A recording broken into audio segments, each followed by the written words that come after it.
ઝંડા લઈ લઈને ફરો એ બોલવા વાળો કોઈ હિન્દુ મુસલમાન ખરો? અને જો હિન્દુ મુસલમાન હોય તો ભગવાન આજે પૃથ્વી પરનો પવન મોકલે છે ઝાડીઓ દ્વારા, એ પવન પાકિસ્તાન થી પેલી બાજુ નો જ આવો જોઈએ. ઘણા એમ કઈ બાપુ અમુક સમાજમાં તો એટલે કે આપણી અભરાઈ જણા પેલા એવું હતું.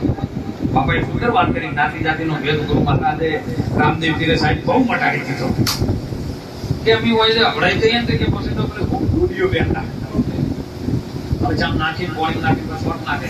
શું કર્યું કે હોનાવડી નાખી.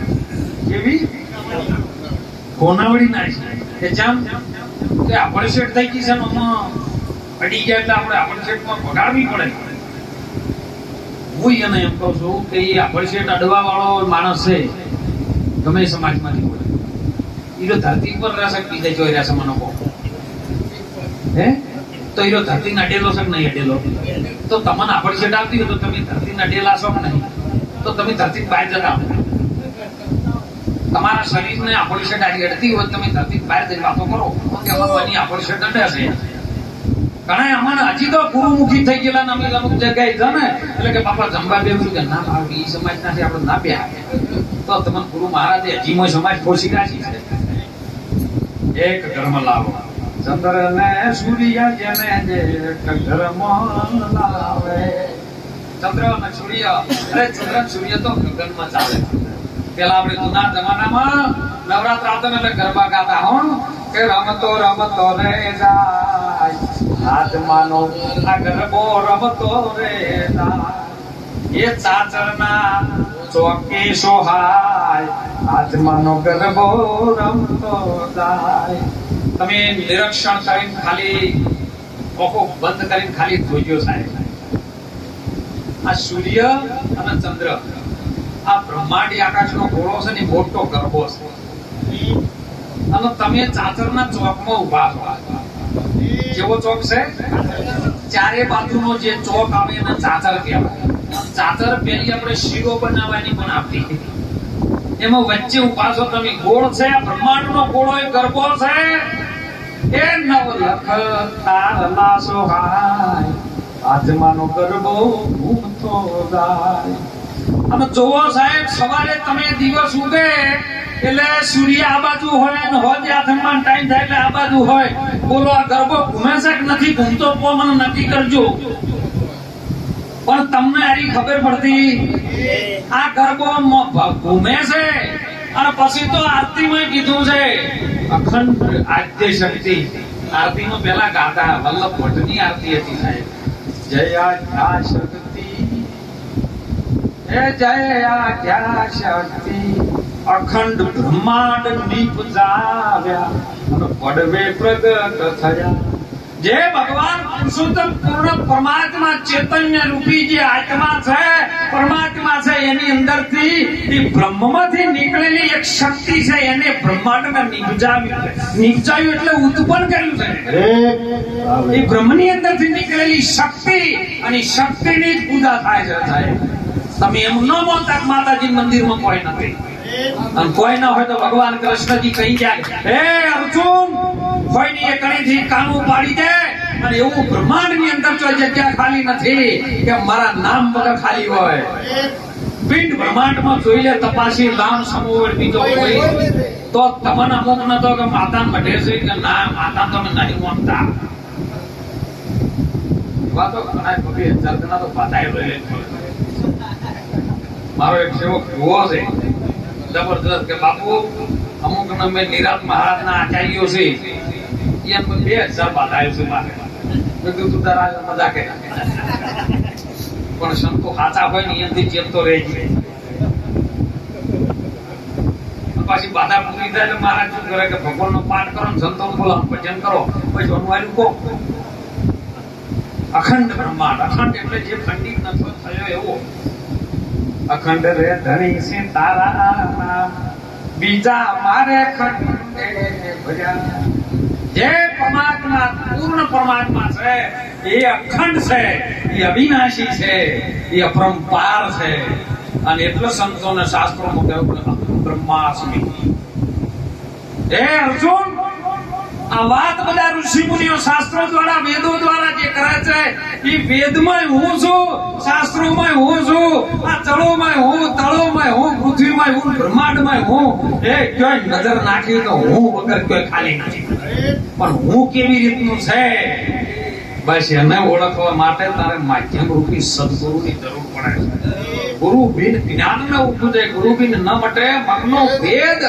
આ ભેદ પડ્યો છે કે હું કઈક અલગ છું અને પરમાત્મા કઈક અલગ છે. આનો ભેદ હોય વચ્ચે માયા રૂપી પડદો પડ્યો છે.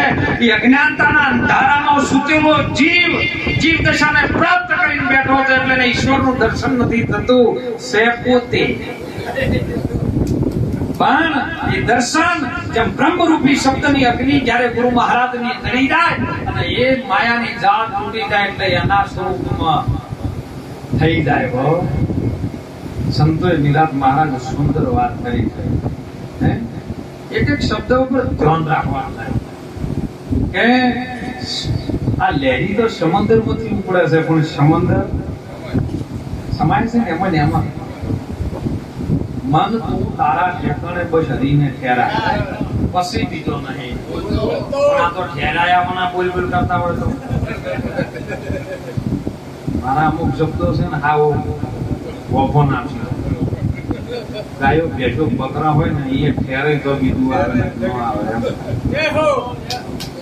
અને એ અમો ઠેરવો જોવે. ગુરુ મહારાજ નો શ્રવણથી રેડ્યો ને રુધિયામ ઠેર્યો. ઠેરે ઈ કો ઉત્પન્ન કરે નહીં ઠેરે ઈ શું કરે? એ તો મહિનો થાય ફેર રાડી પાડે. મારા ગુરુ મહારાજ કોઈ નહીં આવ્યું આ નહીં ઠેર્યું અમે 100% નકે આવે ઠેર્યું નહીં નકે આવી જાય. અને જો ભૂલી ચૂકે ઠેરાઈ જાય ને તો મહાપુરુષે કીધું ચડતે પ્યાલે પછી મને ગગન દર્શાણ. અમારા બાપા કહે છે કે ભક્તિ કરે ને તો આસમાન પૂછે પછી ગગન ઠેરાણ. ગગન મને દર્શાઈ ગયું. આ ગગન ની મને ઓળખાણ થઈ ગઈ. ગુરુ મહારાજે મને નીતિ અને વૈરાગની પોખો આલી એટલે હું ગગનમાં ઉડવા માંડ્યો. પછી તોય મને કોઈ નડે ટ્રાફિક બાફિક કોઈ નડે એવું નથી. પછી તો તું જમીન તું હી આસમાન. ચાલો બીજો કોણ થયું ના મને રૂપ તો એ તો ગુરુજીના એ ગુરુજીના રૂપમાં સગુણ સ્વરૂપમાં છે. બાકી ગુરુમાં કોઈ નથી. ગુરુના જે સત્ય સ્વરૂપમાં એની અંદર કશું આવતું એ તો સ્વરૂપ સ્થિત છે સાહેબ. વર્તમાનમાં નથી, ભવિષ્યમાં નથી અને ભૂતકાળમાં નથી. હે અર્જુન આ ત્રણેય કાળ વર્તમાન કાળ ભવિષ્યકાળ અને ભૂતકાળ તો મારા થકી ઉત્પન્ન થયેલા છે. એ મારા થકી ઉત્પન્ન થયેલા મારામાં સમાવેશ થાય છે. હું એનો એક છું અર્જુન. તું મને મામા ફેનો દીકરો ન સમજતો એ હું કૃષ્ણ છું. આ વાત જુગો પેલા મેં સૂર્યલ કરેલી હતી, મનુન કરેલી હતી, ઈશ્વાકુ રાધાન કરેલી હતી, સુખદેવ મુનિ કીધી હતી. અરે એની એ જ વાત હોય જાય છે. એની એ જ વાત છે. કોઈ આગા પાછું થયું પણ સમજવાનું શેલ હે આનો સમજ કો ધોકા. રામ ને રહીમ તો એક છે ચાહે ચાવલ કહો યાર ચોખા. એ તો આપણે હોય પણ ચોખા. બીજા વડે મુંબઈમાં વાત કી, બીજી બાજુ હમણાં જો કે ચાવલ, બીજી બાજુ રાઈસ કી. પણ મૂળ તો એકનો એક, મુદ્દો તો એકનો એક છે. પછી આ મુદ્દા તારા બાપુ ધન આવે ને તો મહાપુરુષો કે પછી તું બોલ્યા ત્રિકામ. હે તું કારણ કે હું તો સમય ગયું પછી તું બીજો કોઈ રહ્યો એમ. એક નાનું દ્રષ્ટાંત કરીને આપણી વાણીમાં કારણ કે ગુરુ મહારાજનો એક રાજાને કેમ થયું આખા ગામમાં બધાને પ્રશ્નો પૂછતો ખરો ભગવાન એક છે કે બે અને ભગવાન છે તો કેવી રીતનો અને જો રહેશે. અને ત્રીજો પ્રશ્ન કે ભગવાન હાલમાં શું કરી રહ્યું. બધે પ્રશ્ન પૂછે એટલે બધાના પ્રશ્નો જુદા પડે. રાજા વિમાનમાં ભૂલાઈ જાય. ગામમાં કોઈ એના આપણી શરતો ના રાખે. બધા કંટાળ્યા. સમય એક દાડો એવો છે રાજા શિકાર કરવા માટે નીકળેલો ઘોડા પર થતો છે સાહેબ. અને એમાં આવા તત્વજ્ઞાની પુરુષોમાંથી એક મહાપુરુષ ગામેથી આવતા છે. અને રાજાની દ્રષ્ટિ મહાપુરુષ ઉપર પડી, મહાપુરુષની દ્રષ્ટિ રાજા ઉપર પડી. રાજા કે નમો નારાયણ બાપુ. બાપુ કે બેટા નમો નારાયણ. બાપુ ગમતો છો કે આ તો કઈ રાજ મારું છે. ગુરુ મહારાજ ને ખબર પડી ગઈ સંતને કે આવ્યો અને હવે ચડી ગયેલો પારો વધારે છે. મતલબ 10 દાડા રોકાવાનું થાય પણ એનો પારો ઉતાર્યા સિવાય જાવું નહીં. કે ભાઈ તારું ભલે રહ્યું પણ હું તો મારી મસ્તી હતી કે આખું ગમ બાબત મસ્તીમાં હતું પણ રમણ ભમણ કઈ નાખ્યું. કે તારે એવું શું કરવું પડે? તારા રાજાની ફરજ આવી રમણ ભમણ કરવા ન આવે કે મારા પ્રશ્નનો જવાબ નહીં આલતા કોઈ, કે પ્રશ્નનો જવાબ કેવો છે રાજા? રાજાએ પ્રશ્ન પૂછી લીધા કરે કે ભગવાન એક છે કે બે છે? ભગવાન છે તો કેવી રીતનો છે અને કયો રહે છે? ત્રીજો પ્રશ્ન એવો ભગવાન હાલમાં શું કરી રહ્યો છે? આ 3 પ્રશ્નના જો જવાબ તમે આલતા હોય તો ગોમાં જો ને પાછા આવો. સંત બહુ અનુભવી ગુરુ મહારાજ. અને સંતનું તો શું કેવું, સંત કઈ કળામાં કયા ટાઈમે ખેલે કોઈને ખબર જગતને ના પડે. પેલા એ તું રસ્તા વચ્ચે આવી રીતે મને પ્રશ્ન પૂછે, આ તો કોઈ સિંગસણનો વેપાર છે? તારે આવા પ્રશ્નો પૂછવા હોય ને તો તારા રાજ દરબારમાં લઈ જા, ચા પાણી કર, અસલ જમવાનું સારું આય, રહેવા માટે કોઈ સગવડ ગાટલા બાટલા સારા પાથર, તો તને જવાબ મળે ને કે નહીં મળે એવો. અને જવાબ ગેરંટી સાથે કે હું આપીશ. એટલે રાજા ને થયું હવે શિકાર કરવા નહીં જાવ, પાછું જાવ. મહારાજને વંદન કરે, મારા દાડો મારા ઝૂંપડી અસલ બગીચો, બગીચાની અંદર મોટો એક બધો ઝૂંપડો રહેવા માટે સંતોનું રાખેલું હોય. અને એમાં મહારાજને હાથ ધરવાનું ઉતારો આવ્યો. બાપુ અહીંયા આજ્ઞા કરી 8-10 સેવકો આવી ગયા રાજ દરબારમાંથી. બાપુને જે જોઈતું એટલી સગવડ આપી, ચા પાણી નાસ્તો જે એમને જોવે બધું આપો. બધું આપ્યું, ચા પાણી નાસ્તો કરી રહ્યા, જમી રહ્યા, ગાટલા બેઠા. રાજાએ પ્રશ્ન પૂછ્યો, બાપા આટલી બધી સગવડ કરી આવી, હવે તો જવાબ આલો. ભગવાન એક છે બે અને છે તો કયો રહેશે કેવી રીતનો છે ઈ કો, અને ભગવાન હાલમાં શું કરી આપો. એટલે ગુરુ મહારાજ કે તારે એકલામાં ભળવું છે કે તારે જાહેર સભામાં આવ્યું ભળવું છે? એટલે કે જાહેર સભા વાળાનો ઘણો નડ્યો છે તો કદાચ ભેળા થતા હોય તો મારે બધાની વચ્ચે હોય ને ભળાતું છે કે જો તમે કહેતા પણ હું જવાબ લાયો છું. એટલે કે તારી બધાને ભેળા કરી હાઈટમાં આવી છું કે બાપુ ઘણા કંટાળી ગયેલા છે, તાત્કાલિક ભેળા તો એમ નહીં તો વયે કંટાળી ગયેલા છે તેમાં નહીં ભેળા થતા સંજય.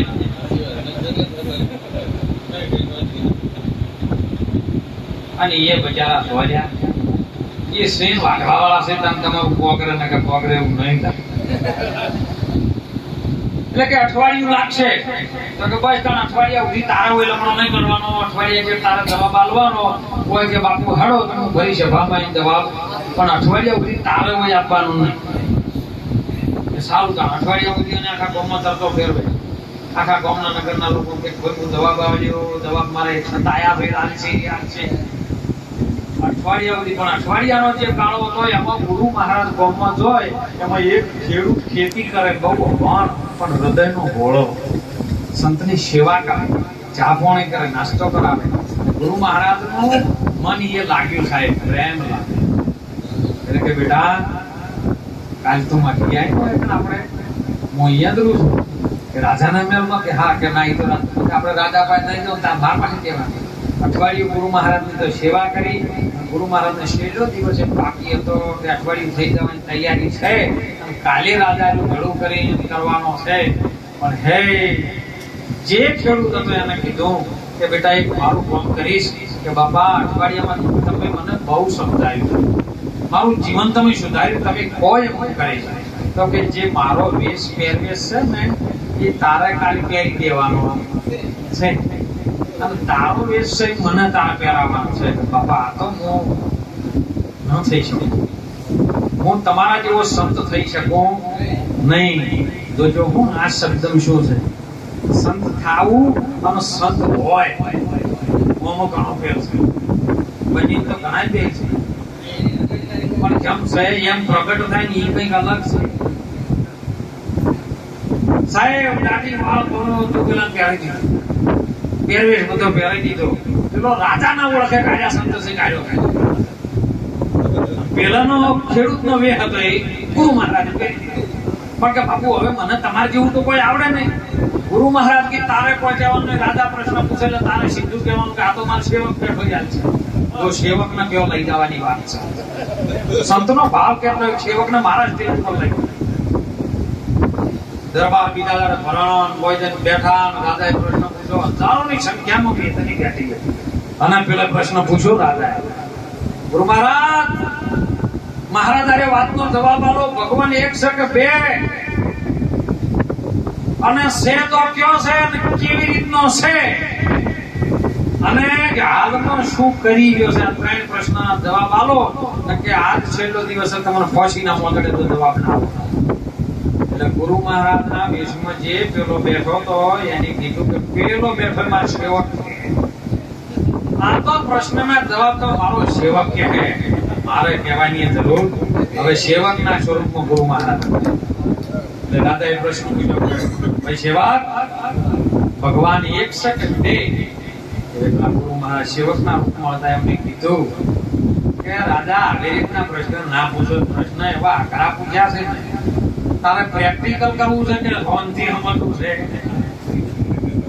એટલે કે તું પ્રેક્ટિકલ થાય તો બહુ સારું. તો લોકોને આ ઓખોથી દેખાય ને કે પેલી ઓખોથી કોઈ દેખાયું કે તારે એ પ્રેક્ટિકલ જોવું હોય તો સ્થળ ભરીને હીરા લાય, મોતી લાય. એટલે તરત એને રાજાનો દરબાર સેવક નો હુકમ કરે, તરત થાળ ભરીને મોતી લાઈન મૂકી દીધા. હવે કે તારે હું કહું એમ એક એક ગણવા. એટલે પેલા એક મોતીનો હીરો ઉપાડ્યો, તારે ગણતરી કરવાય કે એક કે ભાઈ થાળમાં મૂકી, બીજો ઉપાય બે. એટલે પેલા ગુરુ મહારાજ ના બેહમાં હતા એને કીધું ઉભો રહે, તારા હાથમાં જે દેખાય કેટલા છે તો જો સાને સમજ્યો શબ્દ. બીજો એક ઉપાડ્યો તો પણ એના હાથમાં તો એક જ હતો. એ પેલો કે બે, કે તું ખોટું બોલે, તારા હાથમાં બે કયો છે? પેલો મેજો ત્રીજો ઉપાડ્યો, ચોથો ઉપાડ્યો કરતા આખો થાળ ખાલી થઈ ગયો. પણ એકનો પણ જેના અનુભવમાં એક વખત આવ્યો, બે વખત આવ્યો, અરે નરસિંહ મહેતા ને 52 વખત આવ્યો, એમ 52 વખત થયો કે બોલ હવે એક શક બે છે કે ના છે એક. પણ જોવાના દ્રષ્ટિમાં અનુભવમાં જયારે આવે બે વાર કામ કરતો, બે વાર તો જગતની દ્રષ્ટિમાં આવું છે, દેખાય એટલે બે દેખાય છે, પણ છે એકનો. તો કે જવાબ ગુરુ મહારાજ મને મળી ગયો, તરત એને પ્રેક્ટિકલ થઈ ગયું, મળી ગયો કે બાપુ. હવે બીજો પ્રશ્ન કરું છું કે કરો, ભગવાન છે તો કેવી રીતનો રહેશે અને કયો રહેશે? એટલે ગુરુ મહારાજ કે તું આટલો બધો પ્રશ્ન લ્યા કલાકથી પૂછે છે, એક પ્રશ્ન મેં કલાક કાઢી નાખ્યો. હવે કોઈ ચા પાણી નાખો, ભૂખ લાગી છે, કોક હાલે તો હાલ લુખા પણ પ્રશ્ન પૂછ કરવાના. આ તો ગુરુ મહારાજ ના પાસે ગયો ને, ગુરુ મહારાજ 10 રૂપિયા મેં લઈ આશ્રમ નો જોઈ બાપુ આશીર્વાદ આલી ગયો હો, છોકરો પાડે 10 રૂપિયા આશીર્વાદ આપો હે? 100 રૂપિયા તો જમીન હેડતા પણ તમે તાર આવજો હો, આપણે ચિંતા કર્યા વગર હો. આપણે તો નહીં, તમે તાર પાલરી આવજો. ગિરનારી સેવા આશ્રમ છે, પધારજો સાહેબ, તમારા પગલા મારા આશ્રમ. એટલે કે તને શું કરું કે ગ્લાસ ભરીને દૂધ લાય. રાજાનો દીકરો સાહેબ સેવકનો હુકમ કર્યો, ગ્લાસ ભરીને દૂધ લાવીને મૂક્યું. એટલે પેલા જે ગુરુ મહારાજ સેવકના રૂપમાં હતા ને, એ દૂધ લઈ કે એક ચમચી આવી આવે, એક ચમચી આલી ગ્લાસમાં 15 મિનિટ જેવું આમ હલાય કરે છે. એટલે પેલો રાજા આકળવાનો કે બાપુ દૂધ તો ઠંડુ છે, તમે ચમચી ચાલીને હલાય કરો, 15 મિનિટ થઈ ગઈ, જવાબ આલો ને. કે મારે જીની કરવું છે, મારે જી ખાવું છે, મારે આ દૂધમાં જી ખાવું છે. લે પેલો રાજા બોલે કે ગણા બાપુ આ તમે ઘોડો થઈ ગયો તમારો સેવક દૂધમાં જ્યાં ઓગળી હલાય ચમચી હલાય ઘી આવે કે તને કેવી રીતનું આવે એટલે રાજા હોમેથી બોલ્યો કે બાપુ એના માટે તો છાશનો છોટો મોય શંખ પકાવવો પડે એમ ઓને મનને મેળવવું હોય તો ગુરુ મહારાજના શબ્દરૂપી છોટો કોઈ મેળવવો પડે અને છોટો મળી જાય તો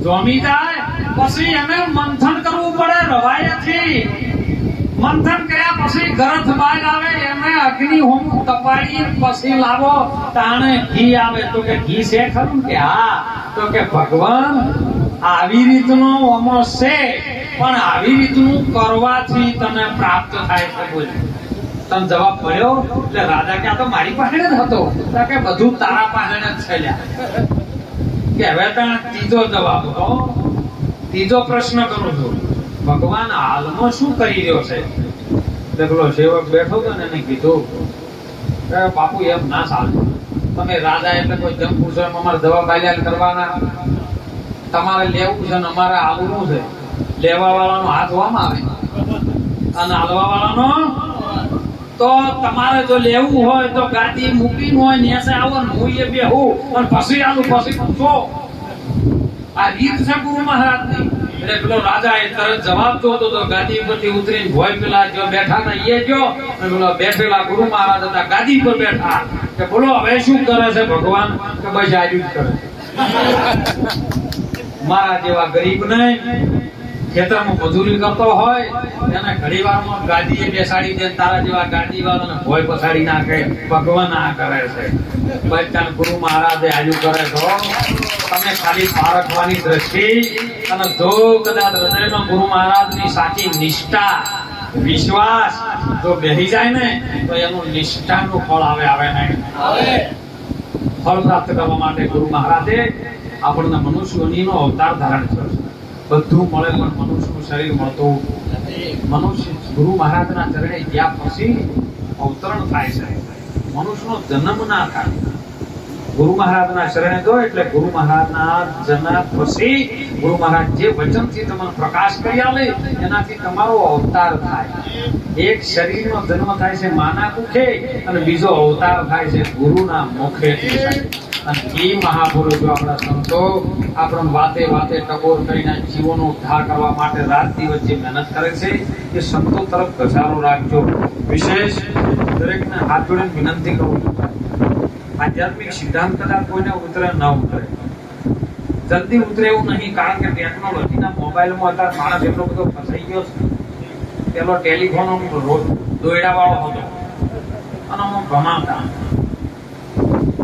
પણ દોયડા બંધાયેલો હતો ને એટલે પેલા માણસ છૂટો હતો જેવો દોયડાથી ગયો છૂટો થયો અત્યારે માણસ બંધ થઈ ગયો એટલે મોબાઈલનો સારો ઉપયોગ કરજો સાહેબ આપણા ભારતની ભૂમિમાં આવા સંતો છે ને એને સનાતન ધર્મનો પ્રચાર